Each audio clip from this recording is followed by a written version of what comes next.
Lobo basketball postgame show live from Dreamstyle Arena, the Pit, Albuquerque Downs Racetrack and Casino. Your home for winning entertainment, including simulcast racing. JJ Buck is there for the postgame overtime call-in show coming up here locally in Albuquerque shortly. New Mexico defeats UTEP tonight. 84-78 is your final score. Let's look at some of the team totals as we wrap up a New Mexico win to finish up a busy weekend of Lobo Athletics. Thanksgiving holiday weekend, a double OT win earlier today in Houston for New Mexico women's basketball. Lost next door in Dreamstyle Stadium for Lobo football to visiting Wyoming on Senior Day. And UNM men's basketball wins over UTEP 84-78 final. UTEP shoots 48% from the field, 28 out of 58 from the floor overall for the game. The Lobos 45% from the floor, 44.8 to be exact, 26 of 58. UTEP 8 of 19 3, 42%. Lobos 11 of 18 from 3, 61%. Probably the difference in the game. Also, the foul line. The Lobos outscore UTEP at the foul line by 7, 21 of 28. The Lobos 75%. UTEP 14 of 21, 67%. Rebounding battle to UTEP 37-32. UTEP turned it over 18 times. The Lobos turned it over 14 times. UTEP committed 26 fouls to New Mexico's 20. UTEP's largest lead was 11 points early, 14-3 at 9:27 of the first half. The Lobos had a lead of as many as 7 at 69-62 at 6:02 of the second half. I know you're looking at some of the other ancillary numbers. Points off turnovers.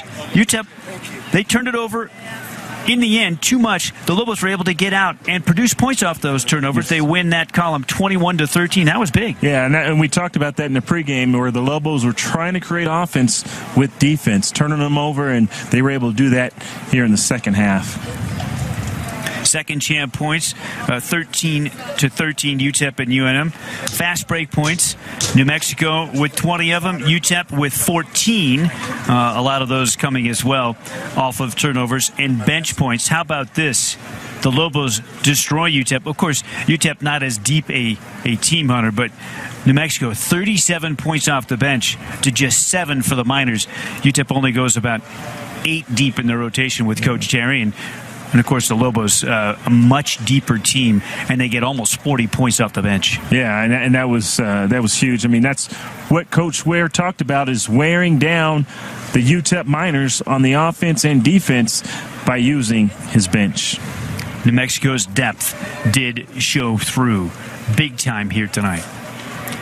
Okay, let's get to one of our first important post-game selections, your State Farm Insurance Assist of the game. We had a couple of choices, but as New Mexico was making a big second half run, Hunter, we decided to go with this one. When teammates help each other out, great plays happen like this.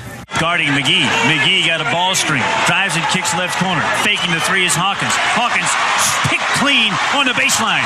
Drew Drennan gets it ahead to Keith McGee for the two-hand hammer. McGee dunks in transition off the Drennan dime. The State Farm Insurance Assist of the game, presented by State Farm Insurance. Get an agent that gets you.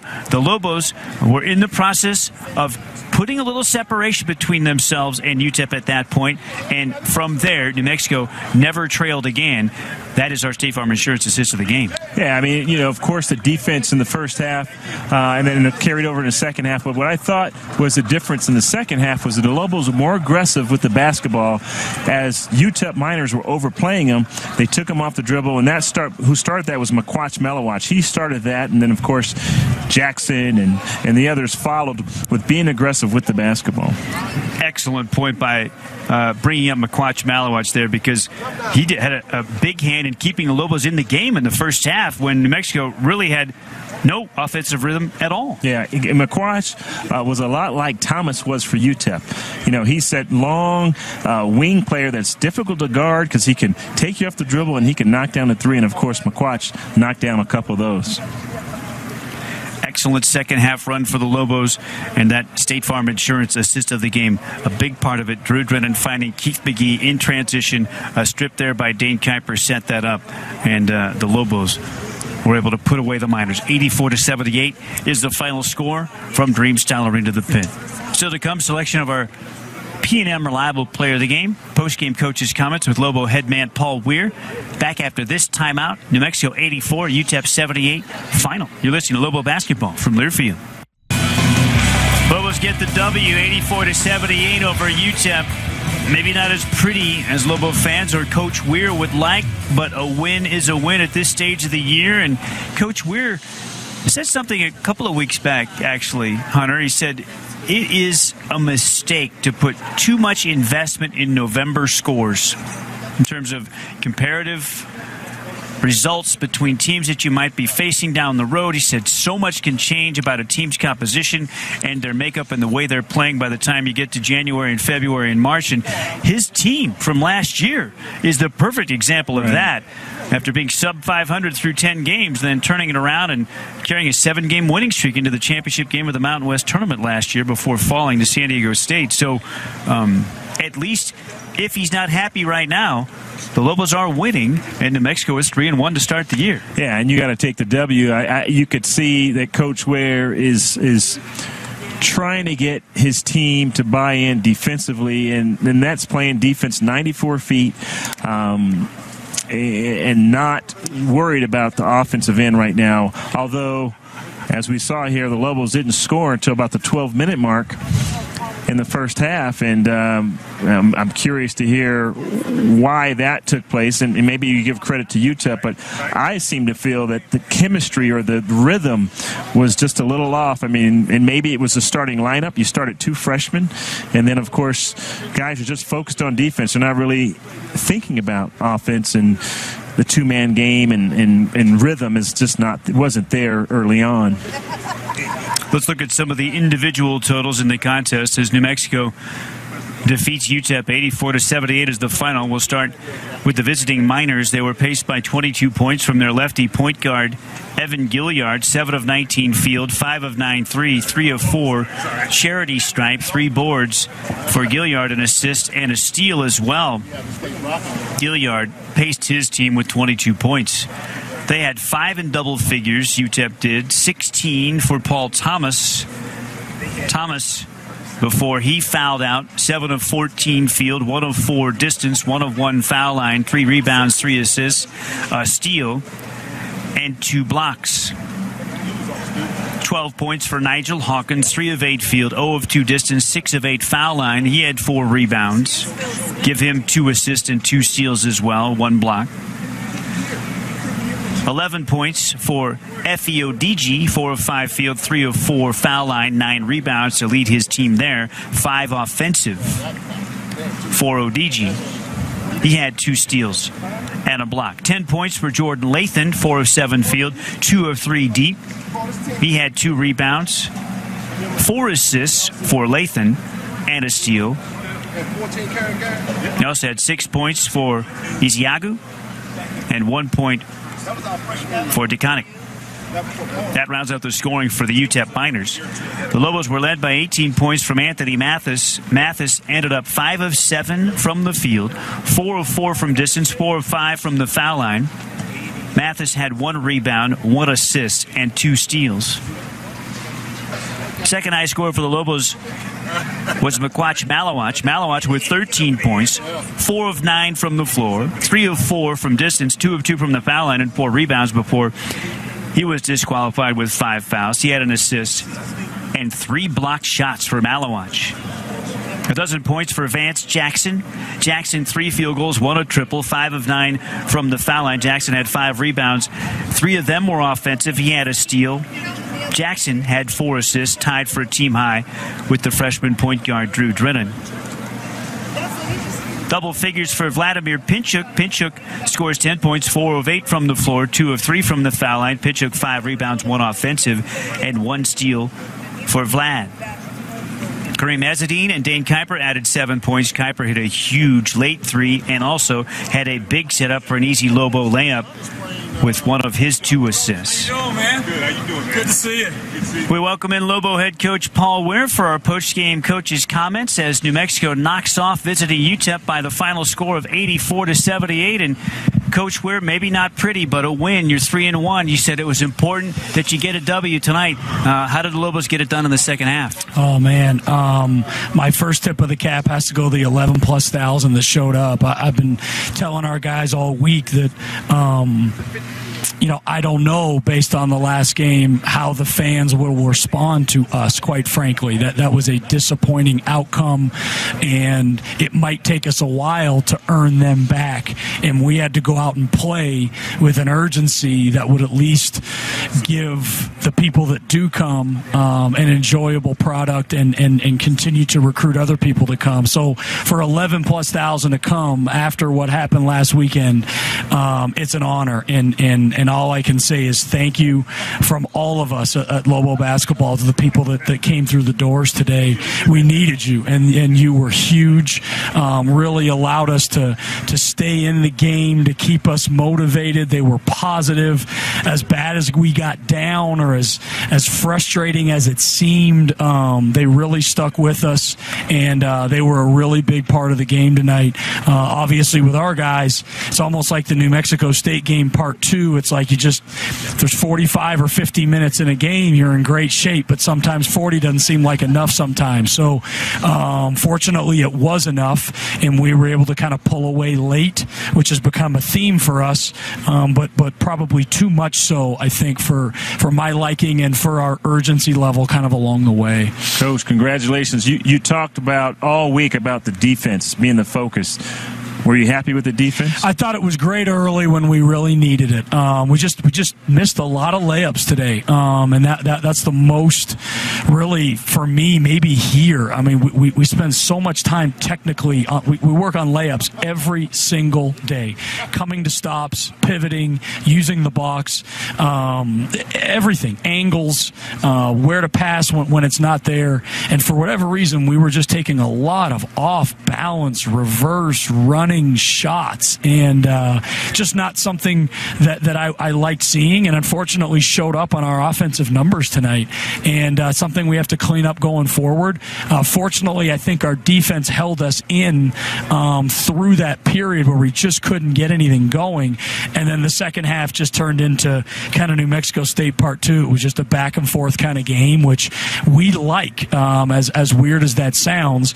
The more it was going up and down, the more it was back and forth. We felt like we had more depth. We felt like we had more firepower. We felt like we could shoot more threes, and eventually the game kind of broke our way. Was some of that, you think, offensive, I guess we talked about rhythm. There wasn't much, but yeah. Was it because of UTEP's defense, or was it because of this? Yeah, I think UTEP did a very good job defensively. I think we missed some layups. We did a lot of practice this week. We didn't do necessarily a lot of scrimmaging and live play, and part of it might have just been haven't played in a week, and especially that first few minutes, just haven't gone out and played live and gone up against somebody else. And we didn't do, we had a much different week this week of practice that was not really that oriented. It was very breakdown oriented, very drill oriented, very fundamental driven. So it could have been a residue of that as well. But I don't want to not tip the cap to UTEP. They were very good defensively.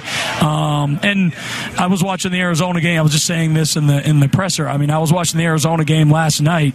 They're at Arizona, and everyone sees the final score, but I think it's 15 minute mark of the second half. It's a 5-point game, and they've been very competitive in their games. They've got away from them late, got away from them late in New Mexico State, got away from them late at Arizona, but they've been very competitive. They were very competitive at New Mexico State for a large part of the game, and very competitive at Arizona for a large part of the game. It's a new coach. You can see they play hard. They're young guys with not a lot to lose. They play that way. They play loose. They play free. And they came in here with the exact same mentality. So, fortunately, we were able to come out with a victory. Lobo head coach Paul Weir is with us live from Dreamstyle Arena, the pit here in our post-game show. Lobos 84, UTEP 78, the final. As New Mexico, as you pointed out, was able to pull away a little bit there in the second half. What did you think were the keys to the Lobos' second half run? You said pregame that you thought your depth might show up as you got deeper into the game. Yeah, I think two things. One, it's the first time we've offensive rebounded this year. year. Our goal is 15. We had 16 tonight, and we haven't even come close this year. We haven't had a double-digit offensive rebound game. So I thought creating those second shots were huge for us, just to kind of get into a rhythm offensively. It allowed, and we've talked about this, like Kareem gets an offensive rebound, gets to the free throw line, now he makes the three-point shot. You know what I mean? Like, it just opens up so many things for you once you can start to get some stuff on the glass. You know, Vladdy was missing a lot of stuff. Next thing you know, he gets an offensive rebound. Now he gets an easy putback. Now life's easier for him too, you know. So getting those offensive rebounds, which we have not been able to do this year, I thought was critical for us. And really, we talk about it all the time. I probably talk about it too much, but this is how we are built. We don't very rarely have maybe the top couple guys on the court. We're trying to do over the course of 40 minutes. And we're a second-half team. We're a last 4-minute team. We're a last 8-minute team. That's what we are. That's what we've been. The problem is I think I've emphasized that too much, and I think our players lack urgency along the way because I think they just assume we're going to come back and win every time. And that's the feeling I get from watching them sometimes. It's almost like they think, oh, it's okay, don't worry, eventually we're going to win this game. And it's like, no. We need to win this game like this current possession. It's not just going to happen because we run a lot. It's not just going to happen because we play a lot of guys. It's not going to happen because of all of our training. It happens right in this possession now. And that urgency, possession to possession, is something we have to improve upon. I think we're just expecting these games to go our way. And they have. They did against Iona. They did tonight. It didn't go our way against New Mexico State, but we came all the way back. Like, this team just always comes back. And unfortunately, that's a weakness of ours right now. Coach Mathis, 31 minutes, and we're in November, and he's bringing the ball to the court. He's shooting threes. Yeah. He's doing it all. I mean, he's guarding probably their best offensive player in Gilliard. Gilliard. Talk a little bit about the play of your freshman, Drew Drennan, because it seems like he's going to have to give you some more minutes. We're trying with him and Keith. We're really trying. Unfortunately, right now, it's like one step forward, one step back. It's not even two steps back. It's one step forward, one step back, and it's 4 games in. So we just have to keep trying to bring those guys along to keep the heat off Anthony as much as we can for the duration of the season. But they are basically both freshmen. One's a freshman, one's a sophomore, but it's his first year at Division I basketball, and they're just learning. In the last 2 games, we've played some really undersized, quick teams that give those guys some problems as first-year point guards at the Division I level. It almost seemed as if in the second half, the first 2 threes that Anthony took were like, it's time. And they were really deep, but I got to get a couple of shots up. An anomalous first half that he doesn't even have a 3-point shot attempt? Yeah, I thought they did a good job of taking them away, and really, it's been the same thing with Tome. We have to keep him out of foul trouble, and he picked up those 2 in the first half, and I didn't think they stretched the lead enough to warrant keeping him in there to maybe pick up threes. Like, let's just get to half in one piece. We were kind of around that 4 or 5 point mark, and I'm like, you know what, we can live with that. If they had stretched it out a little bit further, we might have had to go back to him there in the first half, but we thought, you know what, let's just get to half. We got those stops at the end of the half. We went into the locker room down 5, and I just felt like if he had 3 to play with in the second half, we'd have enough firepower to get back in the game. Corey Manigault, just 4 minutes tonight of court time. Anything specific there? Yeah, just coach's decision. It's mostly between me and him. Just a teachable moment. Overall thoughts, 4 games in, you're 3-1. I'm sure you wish you were 4-0, but fairly content with that. You talked about the slow starts in your first 2 years as a head coach. What about where your team is? Yeah, no, this is a game we didn't win a year ago. This was Tennessee Tech. That's the reality of it. Change the jerseys, change the names, change some players, same coach. And I'm glad we were able to do that. And again, I can honestly tell you the 11+ thousand that came through here were critical tonight. They were loud. They were into it. They really rattled them. I think in the press at times, we got on a run and we were able to kind of get some stuff going. That was, I think, the most turnovers we forced this season against a team with a smaller guard-oriented team. So I thought the crowd was amazing. Again, for 11+ thousand to show up after a very disappointing loss in our last game, I'm the luckiest guy in America. and we are, as Lobo basketball players and members of this program, to have a community come out the way they have this year. If you go back and look at our numbers last year attendance-wise and compare it to how we're doing this year, it's been exceptional. They're coming out, and I'm extremely grateful for that. Spot on. As New Mexico was making that run in the second half, they couldn't wait after Coach Terry called a timeout for the players to get back on the court so they could get loud. No, the crowd was exceptional tonight. Absolutely exceptional. They were huge. Take just one moment for us and talk about the week coming up and what you're going to do. You have a full week before you play Bradley, and then your assistant, Jerome Robinson, is going to go into the Bradley Hall of Fame before your game a week from today when we go there. Yeah. There's a lot of things I could say right now.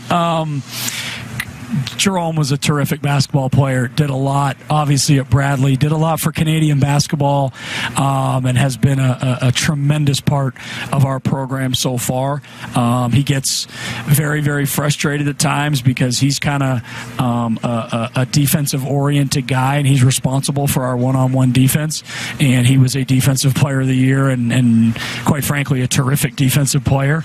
So I know parts of this season so far have been incredibly frustrating for him, but hopefully on Saturday he'll be able to take a moment at some point and just look back and enjoy the fruits of his labor, when he was a player. As far as this week goes, that's something we're going to dive into tonight now and just kind of figure out the best course of action to get ready for Saturday. I thought we did some really good things last week and some things that we hadn't done previously. They just didn't all show up in the game, and we've just got to go right back to it, and we've got to keep getting back at our basics. We've got to find a way to continue to offensive rebound. Now that I feel like we've gotten some there with that, we created more turnovers in the press, which is good. We're starting to do some more things that I want to do. I just wanted them all right away, and I still want them all right away. So we've got to find a way to get more of those things happening by Saturday. Coach Weir, congratulations. Thank you very important much. win Thank and you. a good one. Thank you. Congratulations. Hunter hit me in the grocery store and basically said, we can't lose. So UTEP, man, it's an old rivalry. I bumped him in the grocery store, and Hunter basically said, Coach, from now on the radio post game, it's on. I'm sick of the losing. We got to figure this out from one Lobo to another. And I went home that night going Hunter's serious. He came at you kind of hard the start of our last post game. No, and he told in the grocery store it was in the grocery store it wasn't any different. Trust me, it was no. It's Thanksgiving. He's getting the turkey. I'm getting it's Wednesday night. Exactly. We're trying to get turkeys to come home. I'm thinking I'm getting home, and I got Hunter posting me up in the frozen food section, just grilling me, saying, "Coach, this isn't enough right now." How'd you get that turkey thawed out before the next day? That's a great point. I don't know. My wife did all that. It's good to know I wasn't the last guy getting the turkey, right? Oh, wow. You guys waited to the last minute. I'll say that for you. Well, you got a week to work on yourselves, and then it's fast and furious with games coming one right after the other in December. Yep, we got a great week here to prepare, and then we're into it, So we'll find out a lot about what we're made of. Thanks for the time, as always. Thanks, Coach. Take care. Lobo head coach Paul Weir. The Lobos a winner. Final score 84-78 over UTEP. We back after the timeout with the PNM Reliable Player of the Game, and we put a ribbon on a New Mexico win. Lobo basketball from Learfield.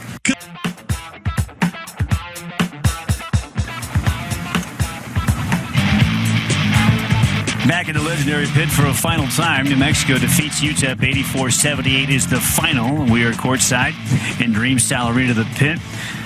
The Lobos get a much-needed W after a devastating 4-point loss to rival New Mexico State in this building exactly 1 week ago to the day. The Lobos come back from an early 11-point deficit and a halftime deficit to take over in the second half and take down UTEP 84-78 is the final. Your PNM Reliable Player of the Game. There were early options, but in the end, in the final analysis, the game changer for the Lobos was Anthony Mathis.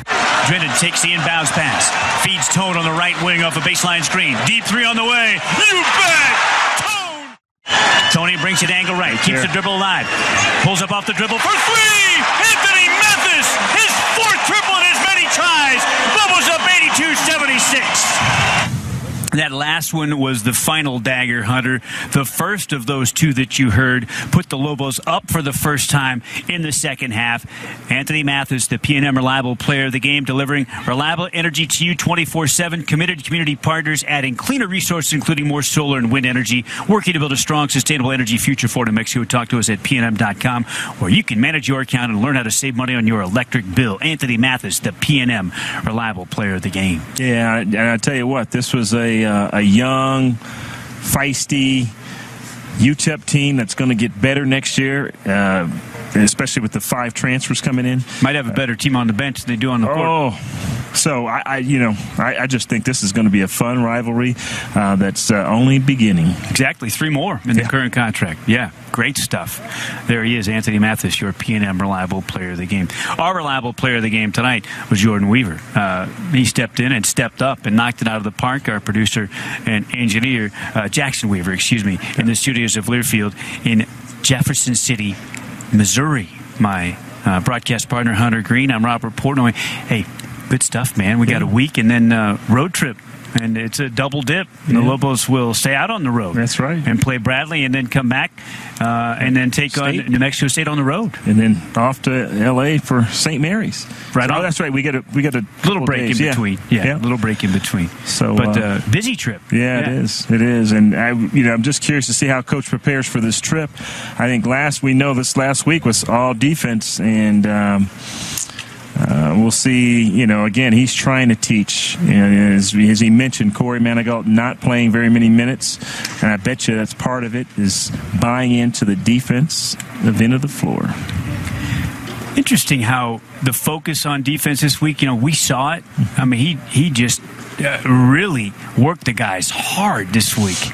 Yeah. And maybe it showed up a little bit. Yeah, it did. It did. I think it almost affected the offensive end, because guys are really focused in on the defense and just kind of didn't really worry about the offense. But credit to UTEP. I mean, they were tough defensively, out guarding the 3, making the Lobos put it on the floor. It'll be interesting to see as the Lobos hit the road.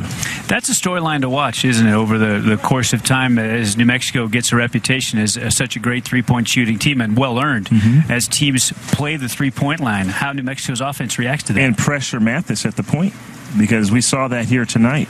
Mathis, again, he had to work just bringing the ball up the court against some tough defense. And he did a pretty good job of it. But you could see at one point when he was taken off the court that he was grabbing for air. Yeah. It's going to wear you out. Yeah, he fell a couple of times, grabbing his ankle. Of course, we know about the left thumb, and he's got some injuries, and he's playing 31 minutes in this style of play. So that's why I questioned Coach Weir about that. We're only in November. Unbelievable. And still 4 for 4 from 3. All in the second half. Yeah, phenomenal. All right. Jackson Weaver, longtime engineer for us, back to step in tonight and step up. Hunter Green, alongside me, I'm Robert Portnoy. Thanks for tuning in tonight. So the Lobos get a week off. They're back at it on the road. It's Bradley. It's December 1st. It is a 6 o'clock tip. Our airtime 5:30 with the Lobo basketball pregame show. Overtime call-in show next with J.J. Buck locally here in Albuquerque, taking your phone calls. That'll do it for us for tonight. Enjoy the rest of your Thanksgiving holiday weekend. Final score for the final time. UNM improves to 3-1. They defeat UTEP. New Mexico 84. The UTEP Miners 78. Good night, everybody. You're listening to Lobo Basketball from Learfield.